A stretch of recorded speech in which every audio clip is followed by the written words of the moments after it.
Hello, everybody. Today we are joined by Cubicle 7's senior designer, Emmet Byrne, and we're going to be talking about Warhammer Age of Sigmar roleplay and specifically about Soulbound. So, Emmet, it's a pleasure to have you on the show today. Yeah, great to be here, guys. Nice to chat again. Yeah. It's everything is so far away. It's great to be able to reach out digitally and just hassle people. Yeah. It doesn't be just running into people on a con floor, but well, very true. Next year. Yeah, absolutely.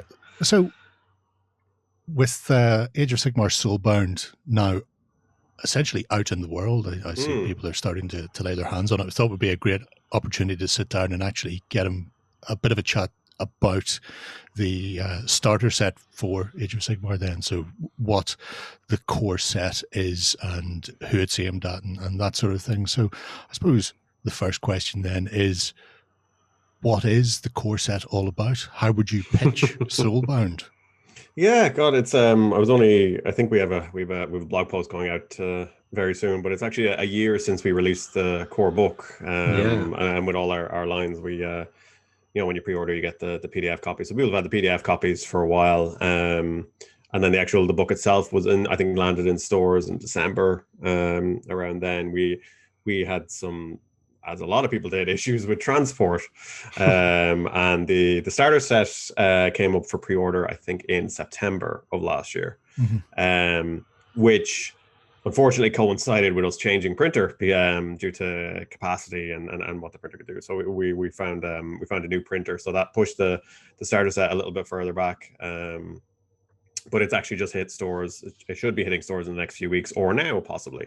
I know people are getting the direct orders who ordered with us. They're getting them now. But the starter set is, like a lot of people might be aware, that the goal is to introduce you to the game, introduce you to the setting, and get you up and running as soon as possible. So it's a lower entry point for people to get into the game. I think it runs £22.99 pounds, $29.99, which is just crazy easy, low entry point. So what you get is that you get the you get Faltering Light, which is our introductory adventure, which runs you through what the game is, how to play the game, how to be a GM, what the Age of Sigmar is, and teaches you the rules as you play through.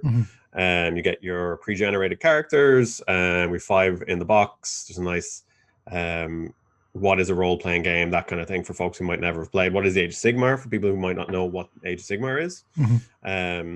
Then we have we have rules handouts and spell references sheet and tokens and dice and everything you need to play. And then one of the other things that we like to include, we might get into this a bit later, is there's a 64-page guide to Brightspear, which is the city that the adventure takes place. So one thing we always like to do is we like the starter sets to be able to, introduce you to the game and do exactly what they should, but also have long-lasting value.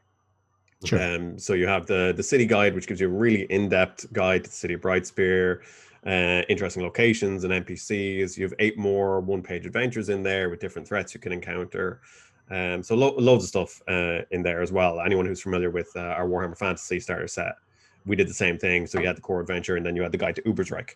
So there's very much what we like to do is, because a lot of time, you play through a starter set and you'll kind of go, oh, that was fun, and just chuck it away, unless you are running at cons or you have other groups. But if you just have one home group, it's nice to have something else there, so you can play through the introductory adventure, go, okay, well that's fine, I want some more adventures, and then you have the city guide, which in itself is it's a deep dive into Brightspear. You have a lot of interesting stuff there. So that's what's in the box for the starter set. Very similar for anyone who is seen our Warhammer Fantasy one, very similar kind of stuff. So. Touching on the Warhammer Fantasy one, then the Age of Sigmar roleplay doesn't use the same mechanics as. No, it doesn't. It doesn't. Do you want to talk a bit about the mechanic? Because anybody who's played the old Warhammer Fantasy will know it was a very heavy system, whereas Age of Sigmar seems to have stripped all that back and follows almost the Games Workshop mechanics of moving from Warhammer being a very dense system to Age of Sigmar being a very light, accessible system. And your RPG seem to have sort of followed on from that in that sort of milieu. Yeah. So I remember we got questions kind of at the start of, will it use the D100 system for Warhammer 4th, or why aren't we using that? Mhm. And I think the simple is, we like to make sure that the systems that we're using reflect the type of game you're going to be playing. So for Warhammer Fantasy, is obviously kind of like that gutter punk, that grim and perilous and nitty gritty. You have, you have your leg armor and arm armor and your helmet, all your little micro systems in there, and you have your D100 system, which gives you so many levels of detail within it.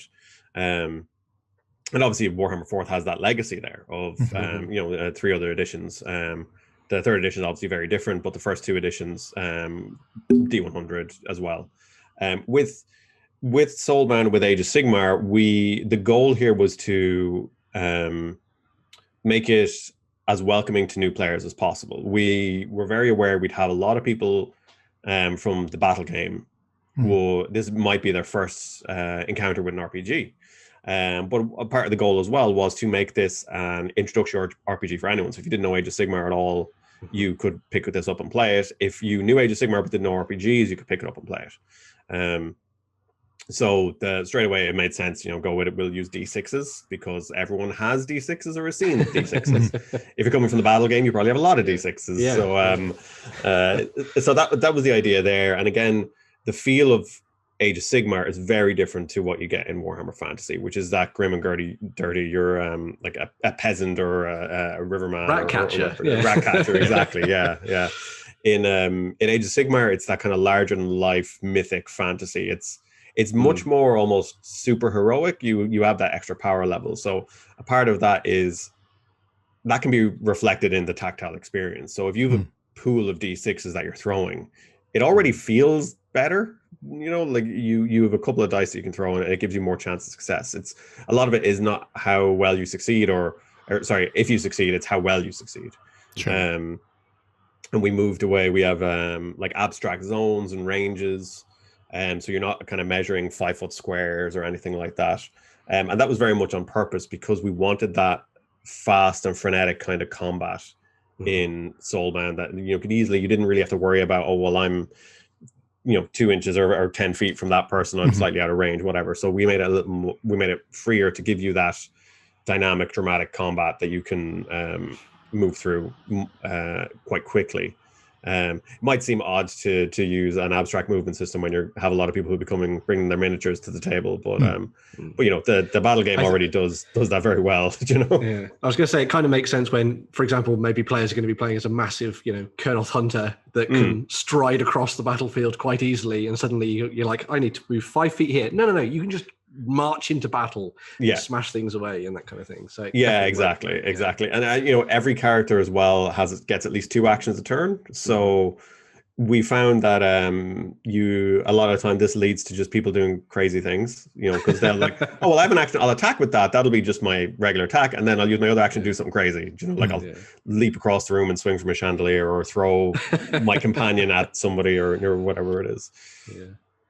So sort of going back to the adventure and the sort of core of that starter set then with Faltering Light, how did it come to you sort of choosing that and in using that as the storyline that you wanted to go through? Because there's quite a nice mix of things in there with obviously lots of the big combat encounters and that kind of thing, but there's also lots of nuance to it as well to kind of like give room for storytelling and exploration and that kind of thing. So how did it come about designing Faltering Light and sort of bringing that together into the package we see in the starter set? Yeah, I think one of the things we did was we knew we wanted to use Akshi, the Great Parch, as our jumping off point, because it's been one of the key locations in the Age of Sigmar timeline with everything that's happened. So when we looked at the map of the Great Parch, which you can just about see behind me, which you do get in the set as well, by the way. Yeah. There's a smaller version of it. You get the nice big print version if you wish. Jared Blando, who a lot of people probably recognize his artwork or his name. He's an excellent cartographer. But yeah, when we looked at the map, we saw you have kind of Hammerhal central, you have Anvilgard up to the north, and you have Tempest Eye, and there's a couple of places you've kind of smattering of cities around there. So we kind of looked around and noticed that the west. The kind of southwest, there was this open area called Asperia, and we thought that'd be quite an interesting location to set because you're quite isolated. And then we know it's the Aglaraxian vaults, which are mentioned in it, just listed there. And one thing with Soulbound, we've always equated it a bit to like the Fallout games, Right. where it very much feels like post-apocalyptic. So yeah, that was the idea with picking that city. With the adventure, again, we knew we wanted it to teach people the rules, but it also had to be an interesting and exciting adventure, and it had to have that memorable moment at the end. So the idea, and spoilers obviously for Faltering Light, you go down, and as far as people know, every city in Age of Sigmar pretty much is built around a realm gate. As far as everyone knows, Brightspear isn't, which is very unusual. It's kind of very isolated, but you discover over the course of the adventure that in fact there is a realm gate underneath the city, but it's actually a man-made construction built from all the different types of warpstone or realmstone, including warpstone and varanite, which are the bad kind. But yeah, so the idea being this, you have this beacon, and it's quite literally you have to light the beacon to throw back the hordes of chaos. So it needed to be suitably heroic, and feel like you were making a real difference. Because if you went adventuring after that, you got to say, oh well, the beacon is lit. We protected the city, but also it leaves you at the end where you encounter a foe that is absolutely beyond you. So while you do feel heroic, you realize, oh, there are things here that are very, very scary to me, and I do not want to fight them just yet. Yeah. The thing that I quite liked about the story, and again, I mean, this isn't spoilers, so don't worry too much, but in the Warhammer Fantasy roleplay starter set, there was a very unlikable character, shall we say, in one Clump and Clug, if anyone knows him. But it was nice to see sort of elements of that kind of like, there's something like here in this heroic adventure, but there's also a twist in how sort of Faltering Light plays out. And I thought that was quite nice, especially for someone maybe who's coming to this as a new games master and he's trying to think of interesting ways to spice up stories. This kind of gives them kind of like a groundwork in how that could be done and stuff. And I thought that was quite good. Yeah. I mean, for a lot of GMs, it might be, it's slightly cliche or something like that. That there's that twist there. But if you're a new GM or the first time you see it, it seems, oh, actually, I can play with these things, and it might seem like the person is an ally, but they're not. So yeah, it's kind of trying to introduce as many of those different elements as possible to teach GM. Like we start off like, okay, well, what's a test? Okay, there's how you do a test. Next is, okay, well, how do you do an opposed test? Okay, that's how you do an opposed. Okay, next is you do combat, and the next is, okay, combat, but with some environmental hazards, which are things that can damage you while you're in combat, or change the landscape of combat. And then by the end, you hopefully get to the end with all your tools, and you know how to play, and you have that kind of manic epic scramble with dozens of people in the final combat. I also liked how it had almost sort of like, it has a dungeon delve, for want of a better word, but done in a similarly many ways to Soulbound as a whole, quite an abstract way, which I thought was quite nice. And it was good as someone who is probably going to be the games master running all of these adventures, going, oh, so this is nice how this all links into this. And it's like a little bit of a choose your own adventure style thing in the way that it all sort of flows and then goes back to where it was and that kind of stuff as well. Yeah, cool. that actually works so well. We've ended up using it in I think all of our other at some point. Shadows in the Mist is our main campaign, which is set in Anvilgard, and that has the same thing in it. It's you're moving back through a jungle. You're lost in a jungle and trying to find your way through, and it uses the same kind of system where you can just meet these, find these strange sites, or you succeed with a lot of successes, so you find your way there. You just barely succeed, so you find a different location. You fail, you get lost, that kind of thing. So that's worked really well, and again, it tied in nicely with the city guide, because you have things in that will encourage you to go back under the city into these citadels, and there's so much to explore. It was basically unmappable. Like, oh, okay, well, realistically, we can't map it, so we need a cool way to do it. It's a bit it's that kind of, we don't want a 40 level sprawling dungeon in the starter set. It just wouldn't be feasible. And it fit well. You have Sinch is the main antagonist in it, so okay, well, the actual the citadel below the city is literally unmappable because it's overflowing with change magic, and it shifts and alters and becomes really dangerous to go down. And again, it's a reason that why you're the only ones who can go down there, because you're powerful enough to go and do it, because, well, the Stormcast Eternals that are there are all fighting the actual Sinch demons. This did bring me on to thinking about kind of like the playtesting side of things as well. So was it Well, is there a lot of sort of work that goes into the playtesting of a starter set and trying to hit that right balance?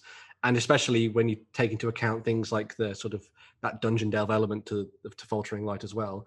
Did it take a lot of many sessions online or in person to try and get it all sort of sitting right with you guys? Or yeah, we had a couple of run-throughs.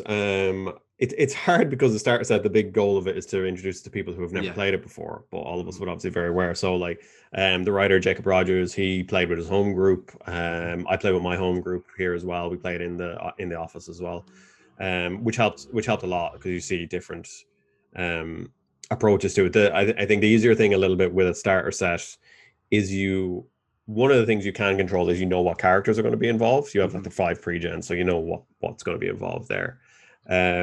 One of the big things is making sure that you kind of get straight into the action as much as possible, or into the guts of the story, and that it leaves with we're trying to make sure we have those memorable moments that people walk away from and go, oh, that was great, and it might incentivize them to pick up the core book or keep playing, or but even if it doesn't, it leaves them with a strong memory. So just making sure we have those kind of moments in there as well. So do you find that you are almost scripting it narratively, that way you have chapter 1, and chapter 1 wants to have these acts in it, and then this conclusion to sort of lead people on a more almost like a story driven by the characters that are playing, but there are still certain key aspects that you always want them to hit? Or are there so many choices within the design that if they don't hit the high point at the end of Act 3, then that's okay, because Chapter 2 will take it in a slightly different way, and then they'll hit this? Or there are almost check boxes where you're going, well, they'll get to this, they will get to this. So, yeah, I mean, we had at the end of each act, there's a clear end point that you get to. We couldn't be sure they would hit all the beats in between. But a big thing for the starter set is making sure we've conveyed all the rules we need to convey. So from the get-go, you're learning how to make tests and that kind of stuff, and that's just reinforced throughout. For the story, the story does have to bend a little bit to make sure that we hit what we want. So, hazards is a good example, I think, which is a combat mechanic where you can just have you're standing on a flat plane of ground and you're both fighting, but then the environmental traits we have is like, okay, well, it's difficult terrain or it's obscured or whatever. So we wanted to make sure that you had that. So I think there's a pretty good chance that you're going to hit that because of the way we have the successes and the flow chart essentially of the dungeon worked out. So there's a couple of points we wanted to make sure that we hit. Funnily enough, when I ran into my home group, we got through it really, really quick. I think they just all rolled really quite well, and I was like, "Oh, we're at the final boss." Whoops! Yeah. They looked out with their guide. That was it. yeah, absolutely. So yeah, it's a hard one to make sure, because even I think early on, quite late in development, we rewrote the first 2 or 3 pages, I think. Oh, right. Because they weren't doing what we wanted to. They were a little bit a bit too open-ended, I would say, for a starting party or new players. So we went in and basically we said, okay, well, this is kind of a railroad. It's like you get to the city, you get picked up, you get brought to the other person, you make a test while you're on the way, and it's, oh, this character knows this and this character knows that. But we even have box out saying, hey, this is there's a lot of read aloud text. We normally don't do this, but because this is a starting game, we're going to lead you through it. Well, if you're more experienced, you can go a bit freer with it. I think, especially with starting sets or starting scenarios, you need that, because otherwise, it doesn't matter how well crafted any storyline is. The minute players sit down to play it, they immediately go off book, unless they're led by the nose to the very first thing. You have to take them and rub their nose in it like a naughty dog sometimes. Go, this is what you should be doing here, and I don't know why you've decided to wander off somewhere totally different. Please absolutely. Go back now. So it's and it is, because it is a starter set, you can get away with that, being a bit more heavy-handed with the exposition. Yeah, absolutely. Yeah, like the intro cinematic to a video game, almost. Yeah, pretty much. Yeah, press square to pay respects. Talking of characters, though, I was wondering, how is it that you decided on those particular set? So you got Imran, Malgra, Draka, Vel, and Zan as the characters in this set. What was it that was like, we want to use these characters? Was there something special about them, or was it just, I definitely want to put a Colonel Hunter in, or I definitely want to put a Night Questor in, kind of thing? Sure, yeah. I think we did the cover for the core book first. And when we're looking at that, we want to show off the really cool things about the system. But also, I suppose, have some familiarity. I think Zan is a good reference because he's an Excelsior War Priest. He looks like a Sigmarite priest because that's what he is. So it might have some recognition to folks who've come from the old world. But then, we want the Stormcast Eternal has to be there front and center because they're so synonymous with Age of Sigmar. And then it's like, okay, well, what are the really cool things you can play in this? And Colonel Hunter had to be in there. People are like, okay, you can play a 12-foot tall tree person. And then the Caradron had to be in there. It's like, you have to be able to play, you can play a flying steampunk Dwarden, which I think is a pretty good draw. Yes. And then with the Idenith as well, on the surface, like, oh, they're just, a water mage. But then when you read about the Idenith, you're like, oh, okay, that's pretty dark. They harvest people's souls. I was like, okay, yeah, that's pretty metal. So we kind of wanted to lean into that. I think early on we might have had possibly we were kicking around the idea of having a Fire Slayer or a Black Ark Corsair on the cover, but we switched them around because these felt more like you wouldn't get them on another RPG cover, that kind of thing, Yeah. So that was the goal with them, to definitely give folks, and then also to try and fill some of those more traditional roles. So Zan is your healer, and he has a dog companion, which is obviously Griffon companion, which is going to be a lot of fun for a lot of people. Darak can go either way. He can be he's quite a good fighter and an archer. Then Vel, the Stormcast Eternal, is a full-on tank, pretty hard to kill. And then you have your ranger in Malgra, the Caradron, and you have your wizard in Imran. So kind of hit those expected pillars, I suppose. Do you have a particular favorite character from the pre-mades? Yeah, Vel is actually my favorite. You like the sad sorrow of the Stormcast Eternals, then? Yeah, I find the Stormcast really tragic. I really do. I really love the Stormcast. A part of Vel as well is the art for her is just incredible. Johan Grenier, who does our covers, just did an absolutely incredible job on her.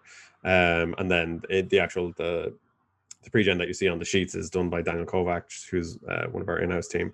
But I just find Vel, Stormcast, I find really, really interesting. But Vel in particular, because my wife played her in one of the early playtests. Not the starter set, but one of the actual rules playtests. Yeah. And she absolutely decimated an encounter with some Flesh Eater courts. And she absolutely decimated people because the trait I'd given her was completely broken, and I didn't realize. Nice. It was like every time you kill someone, you can attack again, and it just was infinite. And she just killed everyone. And I was like, oh, okay, well, we need to remove that talent. Maybe don't give that to an immortal god. Yeah. Just dial that back off 11. 10 is high enough. Yeah, absolutely. Yeah. This does bring me on to something as well in terms of the actual adventuring group. So one of the things about Soulbound is effectively in the name itself, in that the groups that you play as in this aren't just a disparate band of mercenaries or adventurers that have come together to, although you can do that, but Soulbound are given this task by the God King and the other sort of the pantheon of order in order to fulfill a role. And then you've got people, well, the Stormcast Eternals don't get, don't become Soulbound. And so there's that kind of interesting balancing there between the Immortal Warriors and then everyone else. But I was that an interesting decision from you guys to be like, we need a kind of a hook to bring people together to make them go on these adventures? Or was it something that was like, we wanted to try something different, etc.? How did that idea of the Soulbound come about in your mind?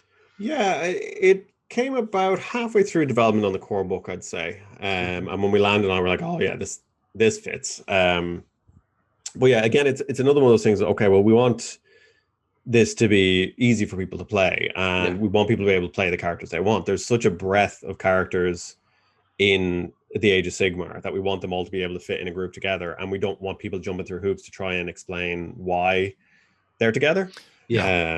Which can always be a sticky point with some groups anyway. Nothing worse than trying to explain elves and dwarves together in the old world. Exactly.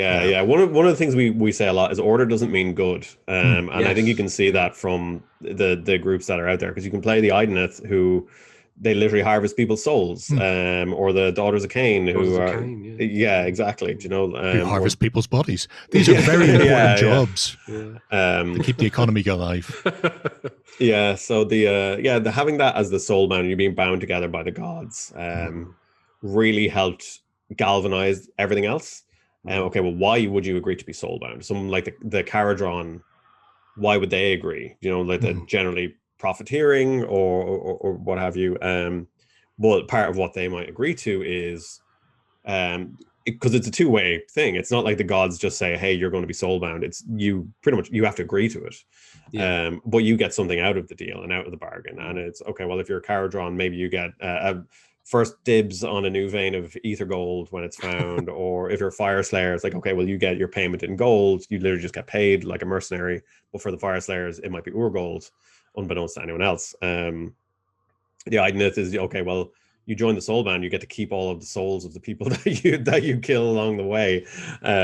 So yeah, it's something in the core book we didn't have, unfortunately, as much space as we would like to expand on. But in Champions of Order, which is up for pre-order now, and I have my my early copy of it here, which looks absolutely amazing. Show off. I like to flaunt it, but in that we got into a bit more of, you know, who forged your binding, because it's not necessarily Sigmar. It could be Alariel, it could be Marathi Kane, or it could be some powerful other being that you don't know. It could be Nagash, it could be Gorka Morka. So there's a lot of nice stuff in there that expands on that a bit that we couldn't quite fit into the core book. But yeah, the Soulbound conceit, I think, works really well for what we're trying to do for new players and for people to be able to play as a wide breadth of characters. I think it plays into that heroic element of Soulbound as well, because if you've got this idea of, like, well, especially within the Age of Sigmar in general, you've got this idea, you know, gods are among you kind of thing, and you have been chosen by gods, and so it kind of suits the heroic nature of the mechanics and how that all flows and that kind of thing as well. Absolutely. You mentioned also working with your artists and stuff. For the starter set and that kind of thing. What's the process between sort of like what you do at Cubicle 7 and the artists that you bring in? Because there's a huge range of them. I mean, there's like Rune Flynn, and you mentioned Johan Grenier as well, and that kind of thing. They've all done amazing pieces, and especially me, when I was looking through the starter set last year when it was available in PDF, I was like, oh my God, this artwork's amazing. But what's the sort of process for you guys at Cubicle 7 sort of bringing it together? Yeah, so Johan does all our covers. He's really good. Johan is so steeped in Age of Sigmar, and he works closely with Games Workshop. He's done a lot of the Black Library covers. He's done some of the art that you'll see in the Battle Tomes. Johan, you can just say, oh, it's a Stormcast, it's Sharon Soulscryer, it's Kurnoth. They're all doing something cool and fighting. And they're fighting Tzeentch, and he'll just go off and he'll come back with something incredible. Like, I just got the cover back for him from Champions of Death, which is an upcoming book, which is like Soulblight, Gravelords, and Ossiarchs. He just nails it. You don't need any feedback. But generally, what we do, for those who might not be as familiar with the IP, although all the artists are now, is we'll have our brief up as specific as possible. You know, it's a Stormcast Eternal Night Quester. They're without their helmet, they're carrying a sword and a shield, and then just references of all the models from Games Workshop. Any of the art we can find specific to that character, art that reflects the style that we're going for. I think you see in the second edition of Age of Sigmar, there's a very distinct style, and you see it coming out in Warcry and things like that. It's quite loose a lot of the time, but it's very evocative of what it feels like. And one of our reprieves is Rune, who's one of our artists, who's absolutely incredible. But Rune tends to draw quite beautiful people. That's which the thing. I was like, oh, all these characters in here are amazing looking. Yeah. I was like, oh, that's great, but just give them a big horrible scar across their faces.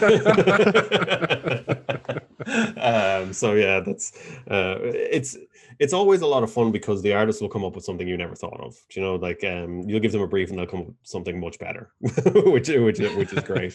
I think one of the things is just keeping an eye on making sure you have those key details on the model. That's another one of Rune's pieces there. Which is Salonia Gravewing, who's one of my favorite. Incidentally, I'm painting up some Celestial Warbringers for Bright Spear. But so Salonia, I think in the first draft did not have that scar that you can see on her face.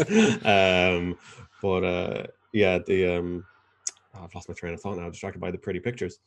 But yeah, and then we have some of our artists who work a lot more on the environmental stuff. JG O'Donoghue is one of our in-house team. He's done some fantastic work. If you go through the core book, there's a nice section in there on each of the different realms, and he's done those bits for each of them. Like you have Chaman and Giran and everything in there, and they're absolutely fantastic.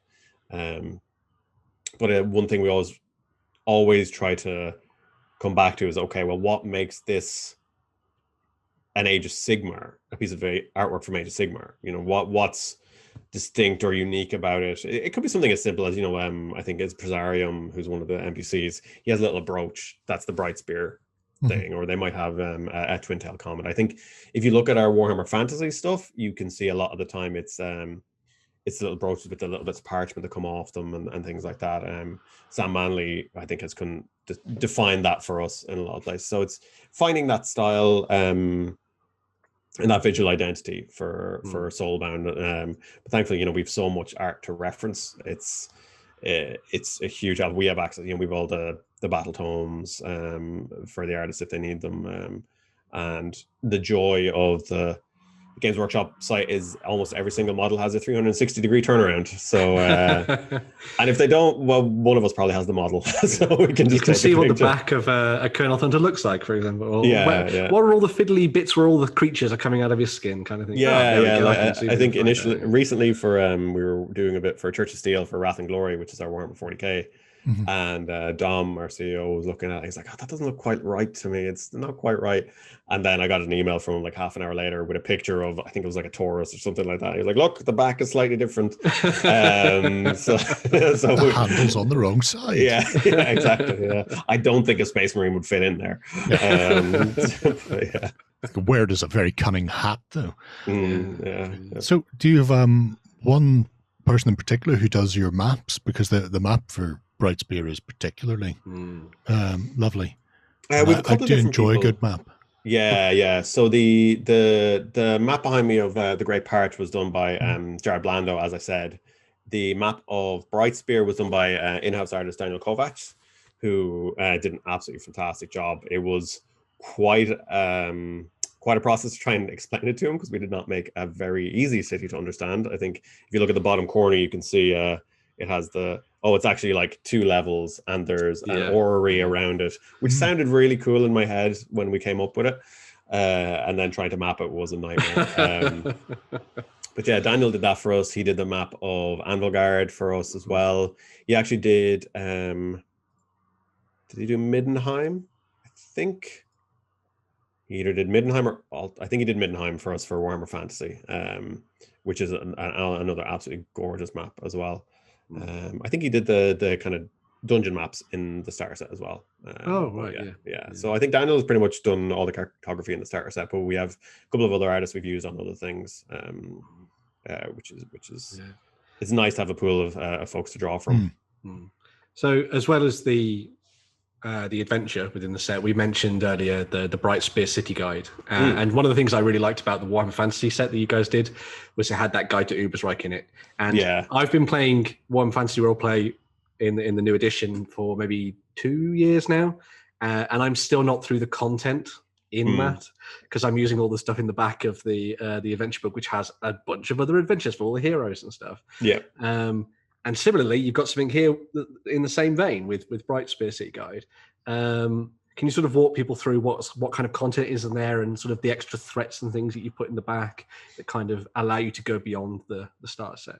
Yeah, absolutely. So the city itself is built on 2 tiers. There's the upper tier and the lower tier. And the upper tier it has the Portentarium, which is where the Celestial Warbringers reside, and you have the spear of Brightspear right in the center. Mm-hmm. The upper tier is more kind of well-to-do merchants and things like that, but it's also it's an old city, so you have this city split into two parts. It's the old city and the new city. The old city is built on the Agloraxian ruins of the previous city that was there, and the new city is built out in the very orderly concentric rings that all the other cities of Sigmar are. So you have you have the upper city and the lower city. Parts of the lower city are older, and then you have the new city, the ring around it. So it's it's quite a complex city, but the map I think really helps. Yes.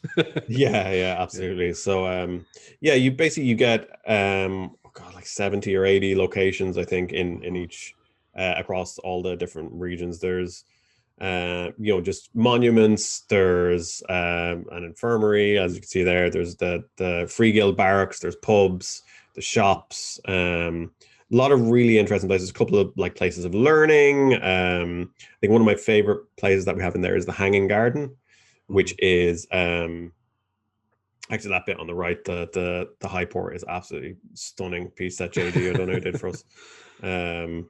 The Hanging Garden is literally just a garden that hangs off the edge of the upper tier. Mm-hmm. So you have all these roots and vines that come down, and that's part, it's has irrigation systems running through it that feed it water, and that's where the city gets a majority of its fresh fruit and vegetables. And it's tended by a jade wizard as well. So you just lovely visual of just this huge, slowly rotating disc with this big green thing hanging off it. So yeah, you have all these different locations, and each of them, some of them come up during the smaller adventures. So yeah, all these various locations within the city, and then we have a number of locations outside the city as well. If you go beyond the walls, each would have their own like little story hooks and things.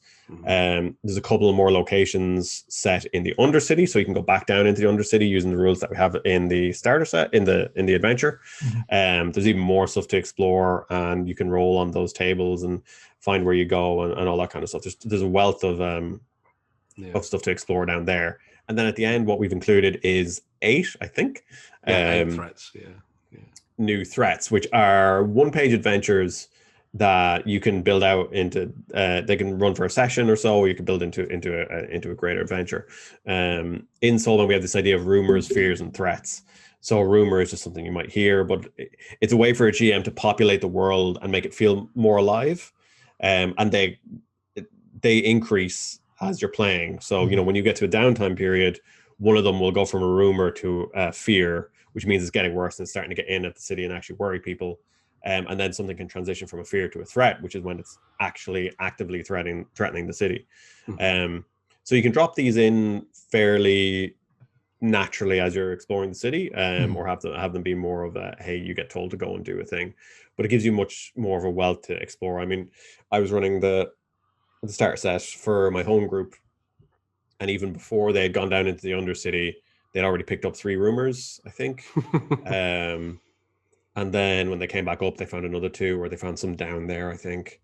And then there's 8 there, and then we have the GM screen, which has another 5 for Brightspear and 5 for our other cities. So I dropped those in there as well. So there's their quest list is expanded. yeah, I can feel the stress coming off them. It's like, oh god, we've so much to do.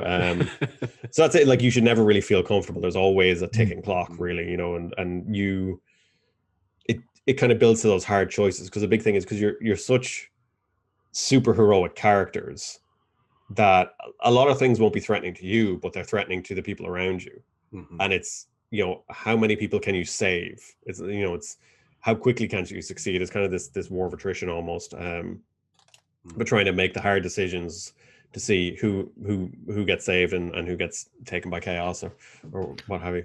Yeah, it's a tough life being a hero, and having absolutely. that amount of story hooks in there are very handy if you can either use them to bridge adventures, like you were saying, or when people have just gone wandering off somewhere. The fact that because they're wandering off means that they may stumble across these things. So I really like the ticking clock aspect, that they can find out about it and then they have to make these tough decisions, and deal with the inevitable fallout whenever they don't save everybody as well is particularly good for some characters. Because I imagine the priest in there will want to save everybody all the time. And if you've been dragging your heels in your party and that whole crowd of, I imagine, orphans have been butchered horribly, then, how are you going to live with yourself on that front from then on? It's one of Gerry's terrifying adventures to look forward to, though. Always, all the time. Yeah, but if you get to a situation where you have the Excelsior War Priest who wants to save the orphans, or you have the Colonel Hunter who notices that the Hanging Grove is starting to rot and decay, and then it's like, okay, well, you save the orphans, or do you save the food source that's going to supply the whole city, and you can only pick one. One nice things is my own group at home is quite small, so we only have 3 people, but one person wants to play a Stormcast, so then you have a binding of 2 because Stormcast can't be in the binding. So we've just said, okay, well, everyone just play 2 characters and we'll just split up the adventures. So one went off and did the Faltering Light adventure, and then the other 3 are going off to do a different adventure, and then they'll meet back, and the adventures kind of run parallel. So so that's a nice way of doing it. Yeah, it's a lot of fun. Especially, I mean, I don't know how viable it is. It depends on the group, I suppose. But we've had something similar in the past with a game where we had 2 people both wanted to GM, and we did something like that where they flipped back and forwards. There was a connection between the 2 groups, but the groups were separate and parallel. So you had these 2 GMs both running adventures within the same area, but very different adventures. And occasionally the paths would cross, and somebody would be told that that this has happened with the other party, and it's like, oh, that's terrible. I'm so glad I wasn't with that party, although they were actually with that party. But just being able to run things like that, or even, I suppose, if you've got a small group, run some of the pre-gens as almost NPCs, so they've got absolutely backup characters. If something goes horribly wrong, then all of a sudden Imran can come out of the darkness and pull them out of the bag if they need to be pulled out heroically in some fashion. It depends on the group. Get your Gandalf moment in there. Yeah. I remember running years ago myself, and my mate just ran a game, but we had a good party and an evil party, and of course at some point they came into conflict with one another, so you're shooting your own character. Excellent. I pulled the blow. Why? Because seems like a nice guy. So obviously we talked about what's available there as part of the Brightspear City Guide, and that kind of the idea that it's got lots of stuff in there for people once they've finished Faltering Light. But I think obviously one of the nice things about it is that it kind of serves that lovely purpose that all pre-made stuff does, and then it gives the GM a lot of the answers. And it's like, so who's the guy who runs this place? Well, you guys are giving him a name, so it's perfect. I don't have to worry too much about that. Yeah, absolutely. But beyond that, where would you suggest people go once they've sort of finished with Faltering Light and they want to maybe step beyond Brightspear, or they want to go and do more stuff around the Realm of Fire and that kind of thing? Where would they go next? So the nice thing is we've, similar to what we did with Ubersreich with Warhammer Fantasy, is we've expanded on Brightspear a bit more. So myself and Elaine Lithgow, who's one of our writers, wrote Streets of Brightspear, which is a 20 odd page PDF, which has some magic items that you can find in the Aglar-Axian ruins, and it has a really great table Elaine created to create hundreds and hundreds of random items. But that has loads of endeavors you can do in Brightspear, lots of new, specific to Brightspear, like study at Domini University, or visit the, I can't remember, there's a Shrine of Remembrance. There's a really nice thing in there where there's a hidden location where Stormcast go and make notes on parchment of memories that remember from their past lives. Right, yeah. So there's an endeavor to go and do that. It's really, really nice stuff in there. As well as that, we've done, we did a Halloween adventure there last year in called Fateful Night, which explores some of the locations in there, and there's a haunted beer as well in there, which is a lot of fun. Cat Evans wrote that one for us. That's a nice one, and it kind of explores some of the locations that you wouldn't have seen in the starter set but are mentioned in the city guide. Then we did Trouble Brewing, which is Jacob Bugmanson 11 of the famous Bugman's beer. Comes to Brightspear, and you go on a pub crawl with him. That's just kind of a nice fun one. It touches on a couple of locations again that you see in the city guide but aren't in there as well. And you've got, I think it's Crash and Burn is one of the free elements, isn't it, for you to go and pick up and stuff? Yeah, Crash and Burn is one of our free adventures that will actually take you to Brightspear. Oh, yes. Of course, yeah. But I've seen a lot of people who they will use it to leave Brightspear and go to Anvilgard, which is our other campaign that's just finished up now. Which you can see in... It's a full 6-part campaign, and that has a guide to Anvilgard, same as you get in Brightspear. So you get Anvilgard City Guide, you get endeavors you can do in Anvilgard, you can get stuff you can buy in the black markets of Anvilgard. It also has a section for those who are keeping up on the battle game on Harkonnen, after, spoiler, the fall of Anvilgard. But yeah, so there's another campaign there that you can go in. But if folks pick up the starter set and don't have the core book, obviously start with the core, get the core book, yes. I would say. For players, the Champions of Order is a really nice one we have out now, which gives you a lot more. I mean, there's tons in the core book anyway, but it gives you like 100 new talents. You've got the Lumineth Realm Lords in there as well. Slayers in more detail and that kind of thing. Stone Guard, there you can see. And you can be a Tree Revenant, so you want to play the absolute edgelord in there. You certainly can. Which is a lot of fun. But yeah, again, order doesn't mean good. For players, you can pick up that. GMs, the Bestiary is out in pre-order now. Should be printing very soon, which has 180 exactly monsters in it, which you will absolutely recognize from the battle game. You have your Mega Gargants in there, which are truly terrifying. Got your Skaven Hellpit abominations. You've got demons and Servants of Chaos, and you've got your Seraphon and your Seraphon beasts, and there's a absolutely wealth of stuff in there. Advice for GMs on building combat encounters and unique ways you can adjust them based on the Doom. There's plenty out there.